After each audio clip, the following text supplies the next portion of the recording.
asking you to speak in the name of your Son, Jesus. Ano po ba ang napakarami mga concerns ng tao? What are some of people's grave concerns and fears?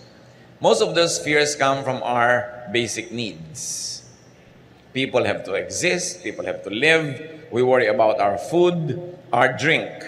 There's a grave fear of hunger and thirst, even to those people who have lots of money and savings. Iniisip natin kung minsan, baka marami tayong pera pero wala tayong mabili. Baka ma-deplete yung resources ng planeta, baka magyera, baka may pumutok na bulkan, makatang mga supply, etc., etc. We worry about shelter. And many people have this fear of homelessness, though some of them have probably multiple homes. Maraming takot ang tao na may kinalaman sa kanyang pangangailangan, especially for protection and safety. People are afraid. Natatakot tayo sa kapwa-tao, natatakot tayo sa mga hayop, mga insekto, natatakot tayo sa kulog, sa kidlat, sa bagyo, sa baha, sa El Nino, sa La Nina, sa mga bulkang sumasabog, kung ano-ano pa. And of course, people fear death. And the fear of death is on top of many people's lists of grave concerns. Yun yung mga basic needs natin. Pero hindi lang naman yun ang need ng tao.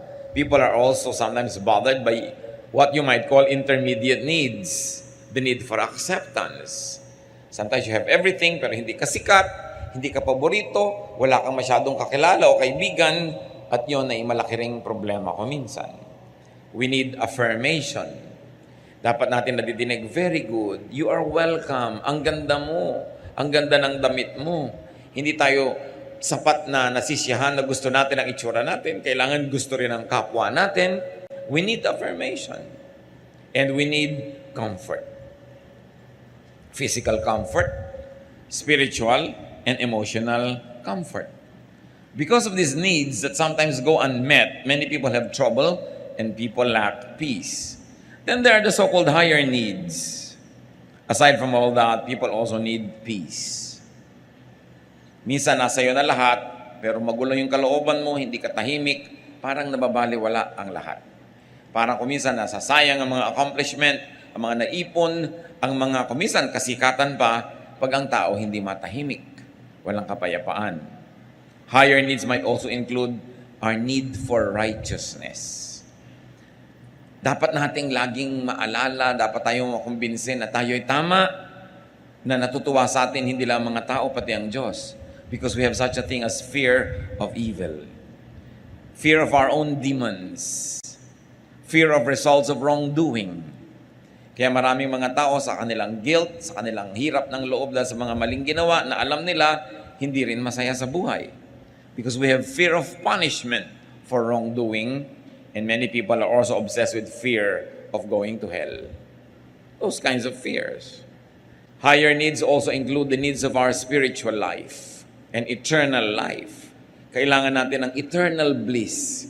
Hindi tayo kontento na masaya dito sa buhay, kumpleto ang pangangailangan, kailangan masaya rin tayo at nakakatiyak ng pupuntahan ng ating espiritu, na tayo'y ligtas, na tayo'y babalik sa Diyos. People need assurances of heaven after this life. Paano ang lahat-lahat ng yan matutugunan? Ang dami. May physical need, may emotional need, mayroong spiritual need, merong social need. At kung i-grade pa yan ng mga sociologists and psychologists, meron siyang basic, may intermediate, at merong higher needs. What is God's answer to man's grave insecurity and depression? Kuminsan ang tao, ang ganda-ganda, pero may insecurity pa rin. Ang yaman-yaman, may insecurity. Kung minsan, sikat na, kulang pa rin sa kanya. Ano ang sagot ng Diyos? At isa sa mga sagot niya na nasa Biblia, Psalm 23, verses 1 to 6. The Lord is my shepherd, I shall not be in want.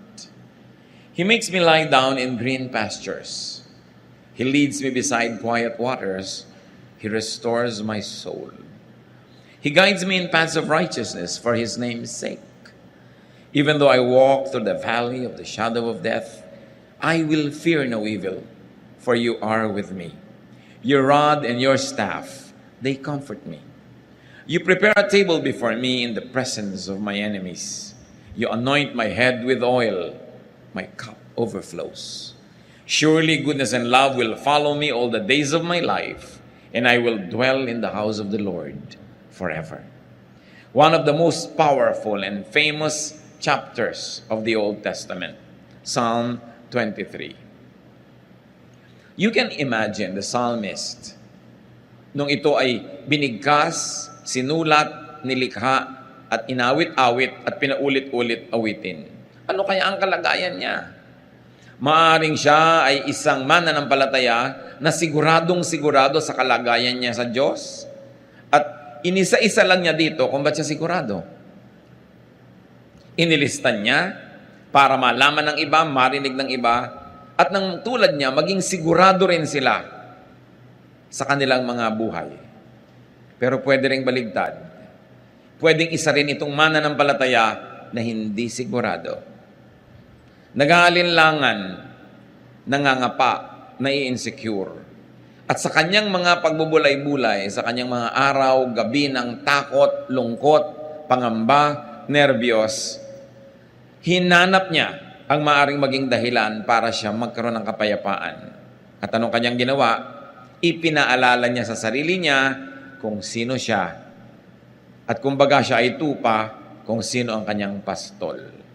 At inisa-isa niya ang dapat niyang maalala at maisip para mawala ang kanyang takot, lungkot, pangamba.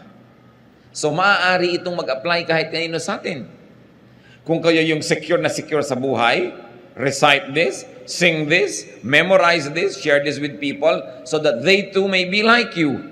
Secure, quiet, peaceful, happy, contented.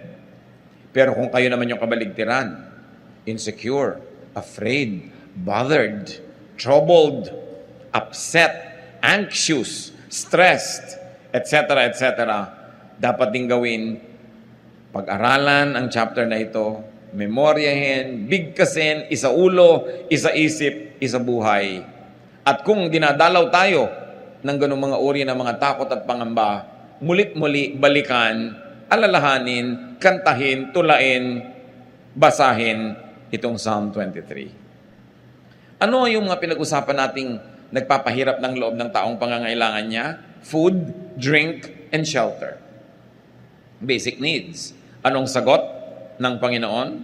Psalm 23:2. He makes me lie down in green pastures. He leads me beside quiet waters. Para sa mga tupa, wala namang mahalaga kundi damo at tubig. Kaya lang ang mga tupa sa Israel, kung merong dapat ma-insecure na mga tupa, sila yon. Kasi most of Israel is a desert or was a desert. So konti ang damo. At lalong konti ang tubig. Isa lang ang ilog doon yung Jordan. At kung makikita nyo yung Jordan, sasabihin nyo, anong klaseng ilog to? Ang liit-liit, ang payat-payat at maputik. At hindi naman kalakihan na ilog ito. Yun na yung inaasahan ng buong bayan ng Israel na magdidilig sa kanilang mga halaman. Yun na yung pinupuntahan ng bawat tupa para uminom. Pero sabi nitong tupang nangangamba at na-insecure, pinapaalala niya sa sarili niya kung sino ang Panginoon. Sabi niya, "Oh God, you let me rest in fields of green grass. You lead me to streams of peaceful water." Pababa po kasi yung terrain ng Israel at itong Jordan na ito ay patungo sa Dead Sea. Kaya may mga bahagi ito na magulo kasi bumababa, may mga bato-bato. Ang mga tupa ayaw nilang uminom pag ang tubig ay gumagalaw, umaagos, lalo't lumalagaslas o rumaragasa. Kahit nauuhaw na sila, hindi sila dudukwang sa tubig na gumagalaw. Kailangan peaceful water. Yung walang kagalaw-galaw. Kaya sabi nitong tupang to, hindi lang ako binibigyan ng damo ng Diyos. Pinahihiga niya ako, pinapagulong-gulong ako, naglulupagi ako sa napakaraming mga berdeng damo. At hindi lang yun. Hindi lang may tubig, tahimik yung tubig. Not only water to drink, but the way I want to drink my water. Peaceful. Pinapaalala niya yun. Green pasture, you must remember, is also a shelter. Isang napakasarap na pahingahan at lugar kung saan ang mga tupa ay hindi lang kumakain, nakakapagpahinga pa sa sariwang damo. God gives not only the basics, but also abundance. Anong sabi ng Psalm 23 verse 5? You prepare a table before me in the presence of my enemies. You anoint my head with oil, my cup overflows. You treat me to a feast with my enemies watching around me. Dapat nating sariwain ang isang kaugalian sa Israel para lalo na tayong magandahan sa verse na ito. Ang mga desert dwellers, mga nakatira sa mga tent, pag may mga dumadaan at kanilang tinanggap sa kanilang tent at pinakain, sumalo sila doon sa tent. Tulad ng ginawa ni Abraham nung dumating ang Diyos at yung mga kasama niyang anghel, hindi naman sa loob ng tent yun eh. Outside the tent, merong extension yung tent para lang huwag mainitan yung nakaupo dun sa labas sa carpet at hindi yun sa loob ng tent para presko. Doon nagpapakain yung mga may-ari ng tent na yan. Sa maliliit na mga dulang, kumisan nilalatag lang nila doon sa carpet yung kakainin nila. At kitang-kita ng ibang mga tent dwellers, may bisita pala si kapitbahay kasi hindi sa loob kumakain. Ang ibig sabihin nun, pag ako'y may bahay, pinakain kita at sumalo ako sa'yo, walang pwedeng gumalaw sa'yo sa lahat ng mga taga rito. Dadaan muna sila sa akin. Sabi nga ng matatanda, dadaan muna sa ibabaw ng aking malamig na bangkay bago sila makarating sa'yo. So anong ibig sabihin? Na yung shepherd prepares a feast for you in the presence of your enemies. Sinasabi ng ating shepherd, walang makakagalaw sa kanya mga tupa na hindi mo nadadaan sa kanya. At willing siya na ibigay maging ang kanyang buhay to protect us from our enemy. Of course, we have earthly, worldly enemies, but more than that, we have our spiritual enemy, Satan.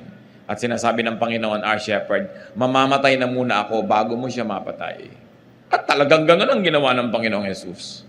Namatay siya para sa atin, kaya hindi na tayo pwedeng patayin ng kalaban kasi kinuha na ng Panginoon ang ating lugar at siya na yung namatay para sa atin. Ibig sabihin din nung sa Revelation, behold, I stand at the door and knock. Whoever opens the door, I will come in and eat with him. Yun na naman ang sinabi ng Panginoon. Eat na naman. Kain na naman. Isa na naman kahulugan, pag pinapasok mo ako sa iyong puso, magiging shepherd mo ako. Magiging host mo ako. Ako na muna ang mamamatay bago ko payagan na may mangyayaring masama sa iyo. That is Eastern etiquette. At kakambal pa ng etiquette na yan, yung you anoint my head with oil.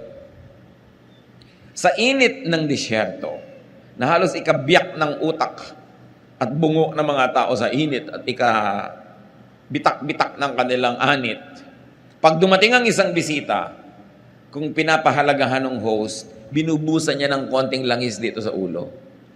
Para manariwa ang lakas, ma-refresh. Kuminsan, hindi natin na-appreciate yan kasi yung panahon sa atin, malagkit, ayaw natin ng langis pag nahihirapan tayo at mainit. Pero sa tuyong-tuyong disyerto, napakahalagang bagay nun. At sabi niya, you anoint my head with oil. My cup overflows. So bukod sa binibigyan mo ko ng dangal, dahil binibigyan mo ko ng anointing on my head, pag binigyan mo ko ng maiinom sa aking sasadlan, umaapaw. Again, Eastern etiquette. Gusto natin pag nagbibigay, apaw. Kaya kung minsan meron kang kasama sa bahay, sinabi mo na, konti lang ang iinumin ko, aapawin pa rin niya yun. Kaya mo, binibili natin ng tubig, mahal yan, huwag mong ilagay lahat, aapawin pa rin niya, kasi sanay siya sa etiquette na dapat umaapaw. Kaya sa mga probinsya natin na hindi pa tayo masyadong naiiba at magaganda pa yung kaugalian, bibigyan ka ng pagkain, isang bundok sa plato mo, yung apaw-apaw. Ganon kasi ang magandang kaugalian sa silangan. Ang context kasi niyan, there's always famine, there's always hunger, there's always poverty. So ipinapakita sa iyo sa pagmamahal ng tao na ang daming binibigay sa'yo, sobra-sobra. Ibig sabihin, hindi ka pinagdadamutan. Kaya sa Luke 6:38, ang sabi, give and it will be given to you, a good measure, pressed down, shaken together, and running over will be poured into your lap. So yun daw, apaw-apaw, sobra-sobra ang ibibigay sa'yo, ganun din magbigay ang Diyos. What was God's answer through Psalm 23 to man's need for safety and protection? Isa pa yung kailangan ng tao, yung iniisip niya. Psalm 23:1, the Lord is my shepherd. Ang ganda-ganda ng relasyon ng tupa at ng pastol. Kasi talaga po, ang tupa, matigas ang ulo, makakalimutin, at laging naliligaw. Kaya ganun ang tawag sa atin, tupa tayo, at yung pastol ang Panginoon. Ang pastol, kung sila'y naglalakad, pila-pila, hindi naman pwede sabay-sabay, kadalasan dumadaan lang sila sa makikitid na mga landas, dumadaan sila sa mga bukid na may tanim dito, may tanim doon, kaya kailangan sa gitna lang sila dumaan, o kaya sa gilid ng bundok na pwede ka mahulog, kaya isa lang linya. Either ang shepherd nandun sa una, susunod sa kanya yung sumusunod, at yung kasunod, sumusunod, kasi ang mga tupa, sumusunod lang kung sino yung nasa una. Kaya yung mga nandaraya, pupunta doon sa una, ililigaw yung mga tupa, naliligaw lahat. Di ba ganun din sa spiritual life? Sumusunod ka dun sa umuuna, yung nagpapauso, yung pinaniniwalaan mo, ang dali-daling iligaw ng tao pag hindi ang Panginoon yung nasa una. Pwede rin na ang shepherd nasa dulo. Nasa malayong dulo siya ng pila. Kaya kung naglalakad sila, yung nangungunang pinagkakatiwalaan na tupa, yun ang mangunguna sa daan nila. Nasa dulo naman yung shepherd kasi baka may mga lions, may mga mababangis na hayop na gustong kainin yung nasa dulo. O baka yung mga nasa dulo, pag hindi nabantayan, maligaw, magkamali, wala nang makakaalam. So madalas nasa dulo yung shepherd. At pagka dumadaan sila halimbawa sa mga parang maisan o taniman ng trigo, yung mga tupa ko minsan, kumakagat-kagat doon sa mga prutas doon, kumakain kain na hindi dapat, nakikiraan lang sila. Yung shepherd, may bato yan, babatuhin niya sa malayo, tatamaan naman si tupa. Maaalala nito pa, ay oo nga pala, hindi ako dapat pagmerienda dito, hindi ito amin. Tutuloy na siya. At yung shepherd, di ba ang tungkod doon parang question mark? Kasi pag may lumiliko na tupa, hihilahin yung leeg, babalik ka. Nahihila ka na gano'n, sakit, pero babalik ka. Ganon din tayo. Pag naliligaw ng landas, hinihila ka ng Panginoon, masakit. Para sa, pinapalo yata ako ng Diyos. Hindi ka pinapalo, hinihila ka lang nung kanyang, tungkod na nakaliko talaga yung dulo. Yun ang purpose nun. Ayaw mong masaktan, stay in line. No?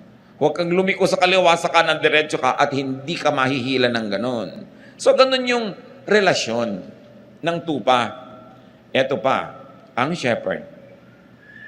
Pag may sasalakay ng mga wild beasts na gustong kainin ng tupa, yan ang humaharap. Kaya yung tungkod niya, yung rod and staff niya, hindi lang niya pang disiplina yun sa tupa, panglaban naman niya yun sa mga leon, sa mga mababangis na hayop, para i-protect niya. And it is not unusual for a shepherd to die for his sheep. Yun yung relasyon. Ang shepherd, pagka gabi na at matutulog sila sa isang lugar, pag umagang-umaga na at aalis na sila, meron siyang sipol o kanta o huni, madidinig ng mga tupa niya yon, susunod na sila at lalabas. Bakit? Kasi po, pagka ang mga tupa ay nandun sa desert, hindi lang naman sila ang tupa sa balat ng lupa. Marami pang iba. Marami ring ibang shepherd. So sa gabi, inaabot sila ng gabi siyempre sa mga ilang na lugar. Saan sila matutulog? I have seen some of these structures in Africa na maaaring kamuka ng mga nandoon din sa Israel. Na merong mga matataas na mga tinik, yung mga matitinik na mga sanga, iniipon niya ng mga katutubo, ginagawang parang bakod. Bilog, meron lang gate. Yung mga baka o mga tupa na nanginginain kung saan-saan, paggabi doon sumisilong para itong hotel ng mga hayop. Merong siga sa gitna, merong fire, kasi ayaw lumapit ng wild beasts sa fire. At hindi sila agad-agad makakasalakay kasi may matataas na bakod nga ng mga siit-siit at mga tinik-tinik na inipon. Ngayon, ang mga tupa at mga pastol, nagkakasama-sama sa loob ng iisang ganong silungan or hotel. Nagbibigay sila ng konting bayad doon sa may-ari nun, pero paggabi, halo-halo sila doon. Yung matatalinong mga shepherd, umagang-umaga pa lang, madilim pa lang, aalis na siya at ang kanya mga tupa. Bakit? Kasi sa gabi humahamog o umuulan. Maaaring yung mga konting mga lupa na parang korting palanggana na yung porous yung kanyang lupa, hindi bumababa agad ang tubig, maaring sa gabi nakakatch ng konting ulan yon.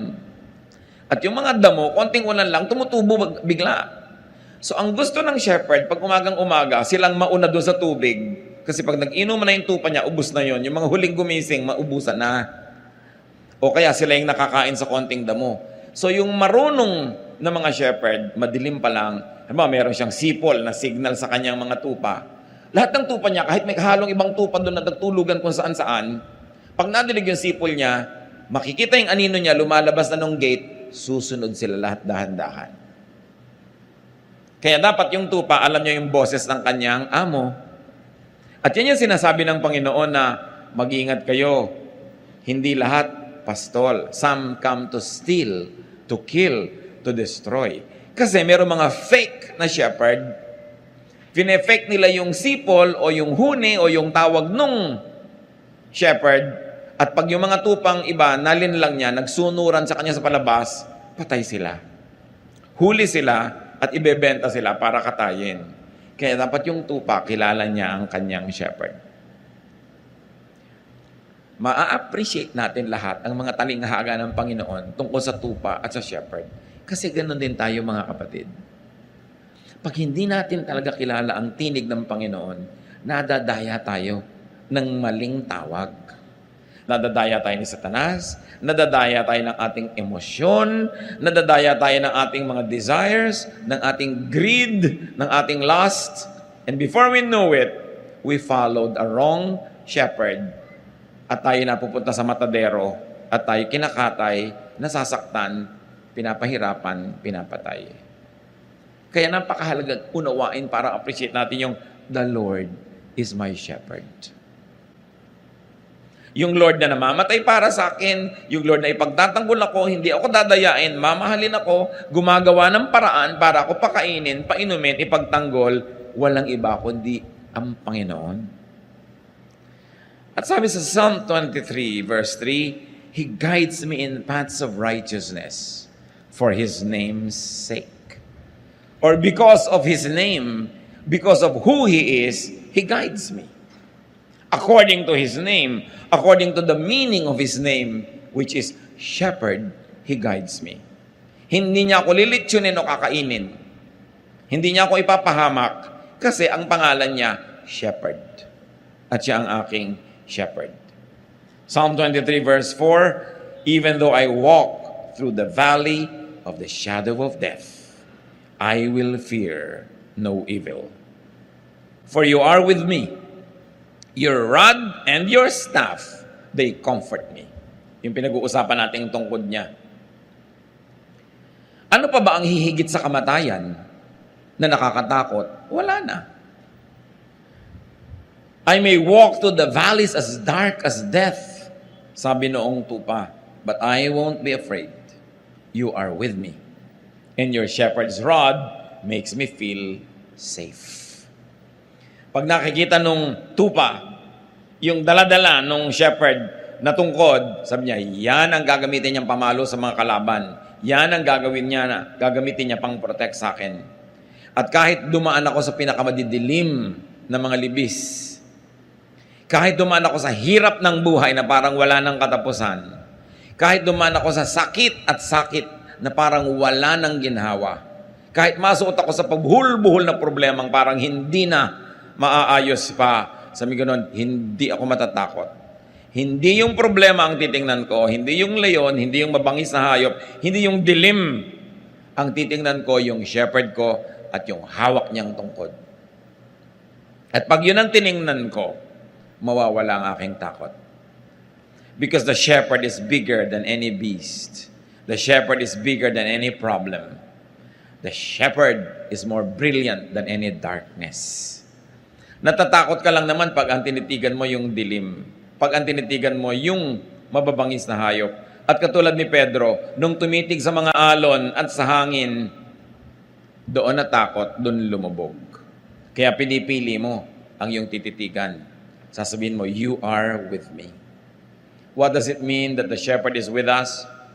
That he has compassion. You are with me. Kakampi kita. Hindi lang kita kasama, kakampi pa kita. At nakakapagbigay yon ng lakas ng loob.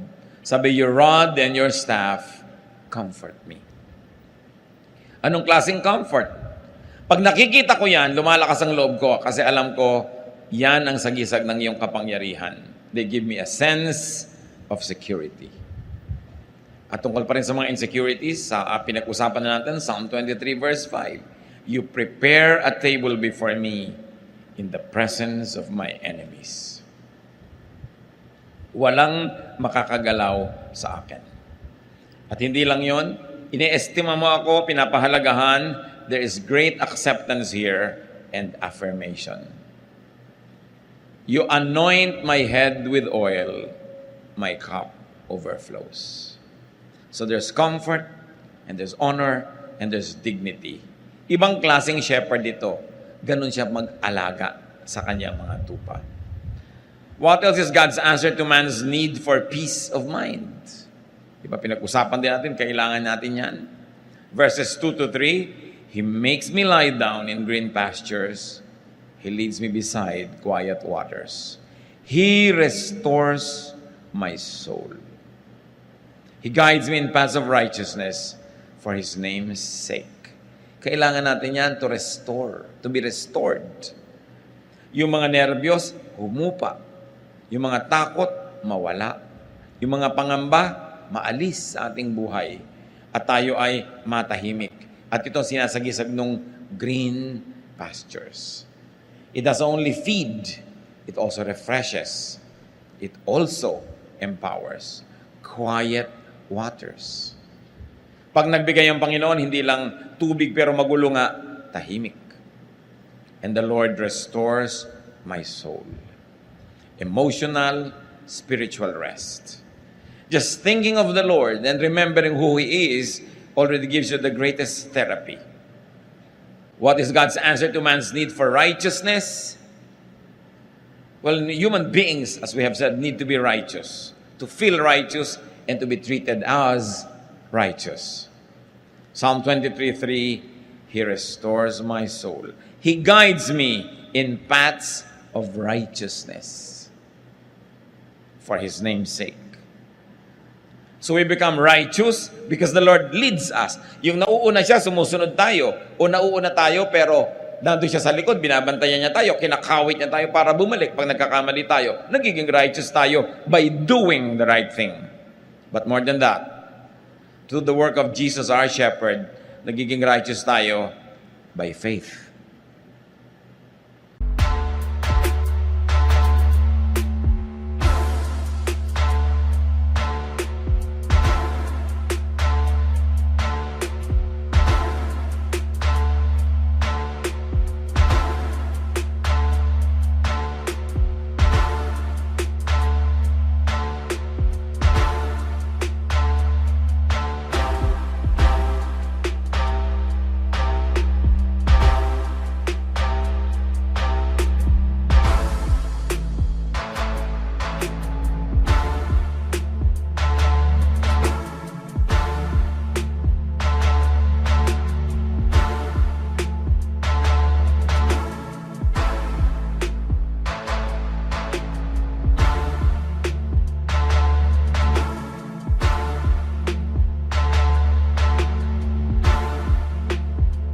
Dalawang paraan para maging matuwid, banal, malinis. One, magpakatuwid ka, magpakabanal ka, magpakalinis ka. Do it, accomplish it through hard work. Pwede yon. When all else fails, pag kinulang, charge to the cross. Because by believing in Jesus as your Savior and Lord, your belief makes you righteous. Yan ang tinatawag nating saved by faith. Righteous, made righteous by faith.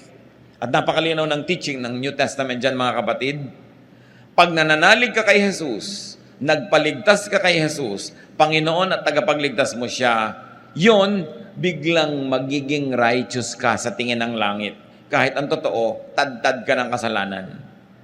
Pero pinagsisihan mo, tinalikuran mo, nagpahugas ka sa dugo ni Jesus, righteous ang tingin sa iyo ng Diyos. Kasi hindi na yung kasalanan mong nakikita, yung dugo ni Jesus na ipinanghuhugas sa iyong kasalanan. So, two ways to be righteous, by doing it or by receiving righteousness through faith. At ang tunay na mananampalataya, ina-apply pareho yun.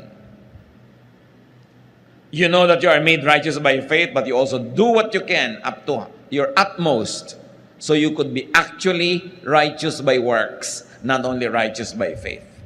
Pagkasama, magkakambal, ginagawa pareho.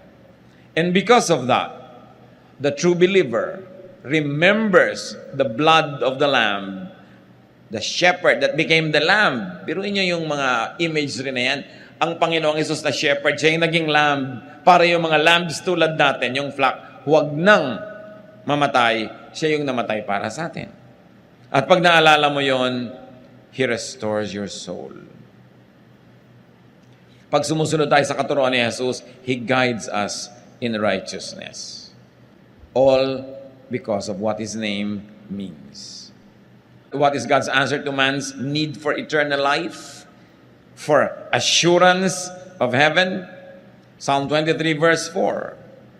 Even though I walk through the valley of the shadow of death, I will fear no evil, for you are with me.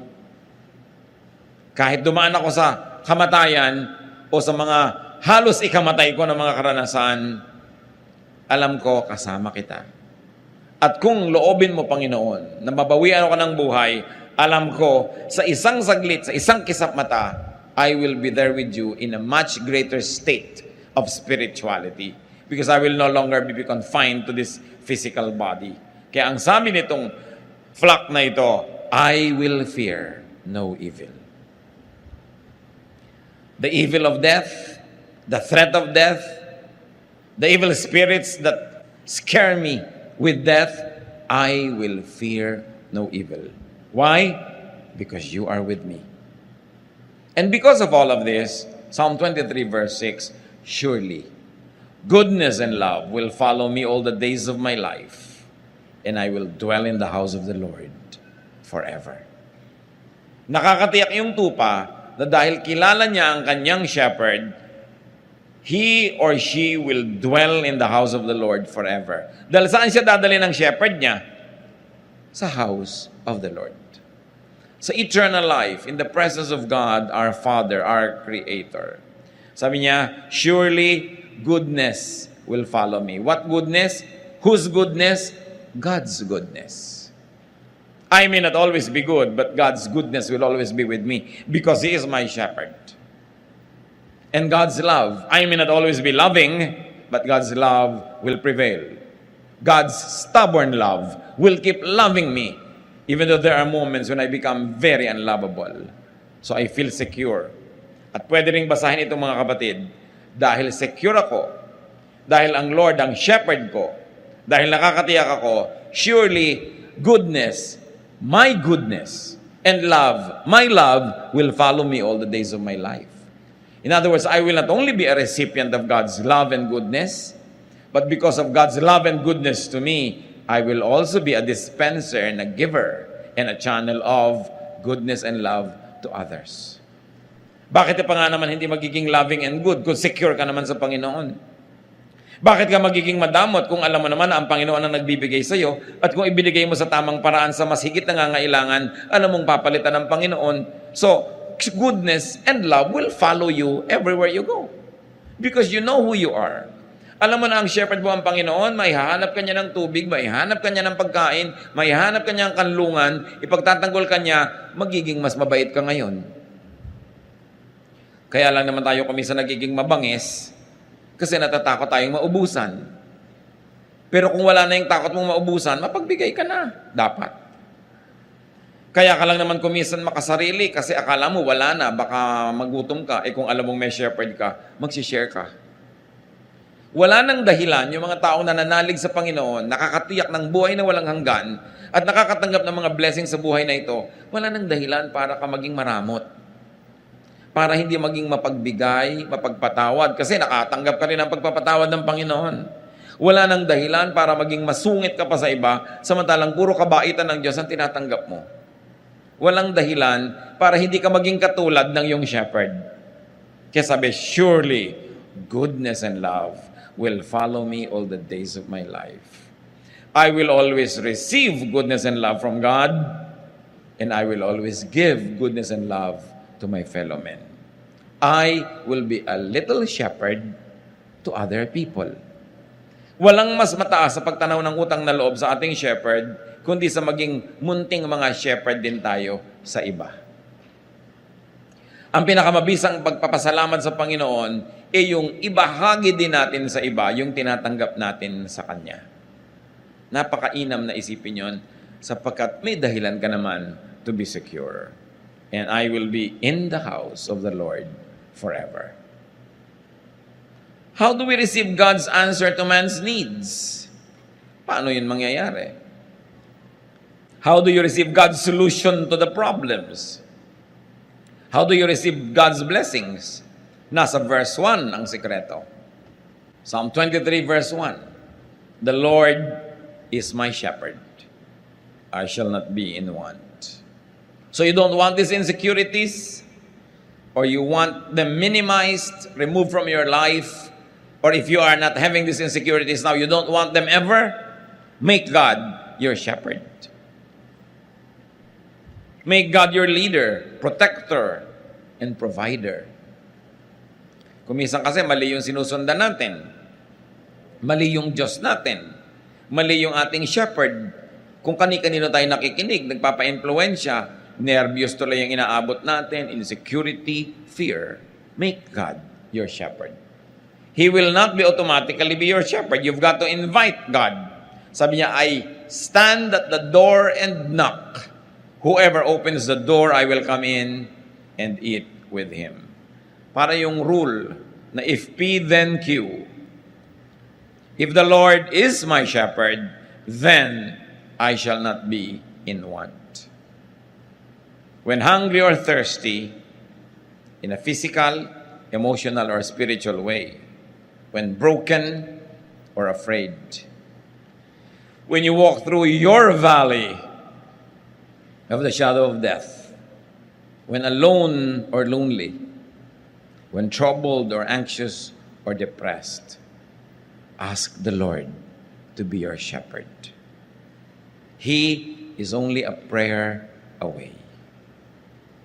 Kung minsan malakas ang loob mong pumunta sa isang lugar, biglang nalaman mo na lang, na-trap ka na pala, isa na palang dark valley. Call on God. Ask Jesus to rescue you. Tulad ng ginawa ni Peter nung lumulubog na siya doon sa tubig. Dati naglalakad siya, pero lumubog. Sabi niya, Lord, save me. Kung kayo ngayon ay nasa isang valley ng buhay nyo, ask God to hold you by the hand, to be your shepherd, and to take you out of that mess. Because God promises to be there. Huwag kayong kakapit sa patalim. Sabi, nagigipit ako, kakapit ako sa patalim. Bakit ka kakapit sa patalim kung nandiyan ang kamay ng Panginoon at inaabot ka? Bakit ka magre-resort sa mga paraan na hindi maka-Diyos? Magulo, mahirap. Lalong lulubog ka at lalong sisikip ang mundo mo at lalong magkakabuhol-buhol ang problema mo. Pag nagigipit ka na, namang problema ka na, it's high time to remember that the Lord is your shepherd. At hindi bagay sa mga tupa ng Diyos yung nagugutom, nauuhaw, nakakagat-kagat ng ibang mababangis na hayop. Kasi umaalis sila doon sa grupo. Kaya dapat stay together. Kaya ang gusto ng Panginoon, fellowship. Do not neglect the fellowship. Attend church, do Bible study, worship together, pray together. Kasi pag humihiwalay ka, naaakit ka ng mga mababangis na hayop na pag malayo ka na sa grupo, malayo ka na sa protection, nalimutan mo na kung sino ka, madali ka na nilang kainin. So ang dapat lang gawin, kung meron man sino sa atin na nalalagay dyan sa dark valley, magbalik loob. Bumalik sa Diyos. Tumawag. Dahil yan ang pinakamadaling tawagan sa lahat, ang ating shepherd. Hindi nagiging busy. Always ready, willing, and able. Ask the Lord to be your good shepherd.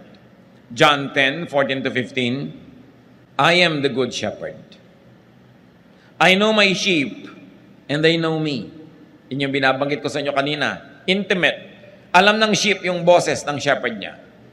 Just as the Father knows me, and I know the Father, and I lay down my life for the sheep.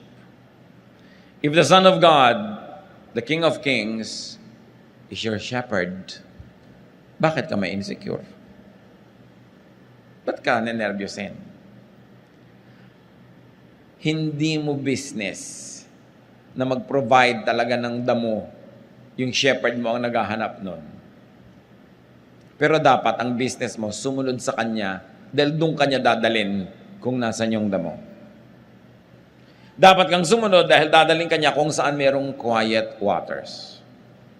At kung dumadaan ka sa isang deep, dark valley, lalong dapat kang sumunod sa Panginoon dahil tanging ang pagsunod sa Kanya ang pag-asa mong makaalis sa madilim at mapanganib na lugar. Pag magulo na ang buhay, huwag na mag-iisip ng solusyon na pampagulo pa. Sometimes may mga quick fixes. Merong mas madaling solusyon, pero madali lang yon ngayon, bukas may mabigat na bayad. Mabuti nang mahirapan ka ngayon sa tamang solusyon, pero bukas, palapit ng palapit ka sa solusyon ng problema mo, hindi palayo. Kailangan, the Lord is our shepherd. So follow the shepherd. Follow Jesus.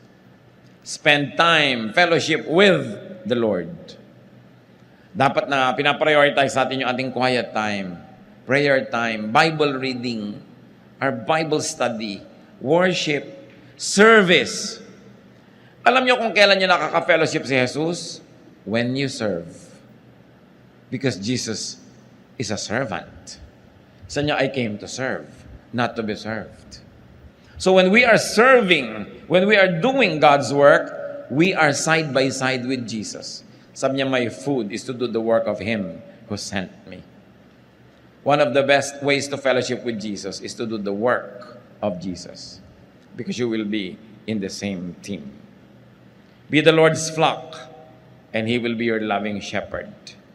Kung ayaw mo magpa-shepherd sa Kanya, di Kanya pipilitin, but you pay a heavy price. Nasaan tayo ngayon mga kapatid na estado? Tayo ba flock na ni Jesus? Tinanggap na ba natin siya bilang Panginoon at tagapagligtas sa ating buhay? Kung hindi pa, huwag niyong sayangin ang sandali.